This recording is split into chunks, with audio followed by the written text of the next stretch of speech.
Jo crec que el Parlament no ha de condicionar les seves decisions a les opinions extemporànies dels jutges del Tribunal Suprem, perquè els jutges del Tribunal Suprem no tenen res a dir sobre el que hagi de decidir el Parlament de Catalunya.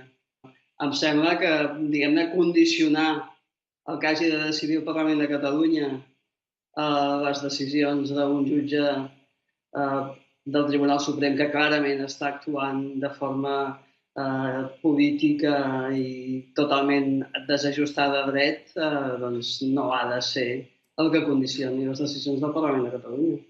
Sí, esclar, però imagini's que efectivament aquest govern es constitueix després de que hi ha hagut successives renúncies de membres del Parlament en el seu escó, successives renúncies de candidats a la presidència a ser presidents, etc. En quines condicions es governaria si es constituís aquest govern? O sigui, això és clarament un govern sota xantatge, no?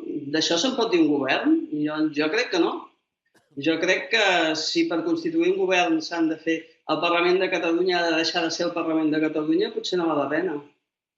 Però el que sí que vull remarcar és que, malgrat que és cert que hi ha una gran pressió perquè es formi un govern autonòmic a Barcelona, tinguem ben present qui està exercint aquesta pressió i qui té aquest interès i qui realment està més nerviós perquè Barcelona no s'ha retornat a la normalitat.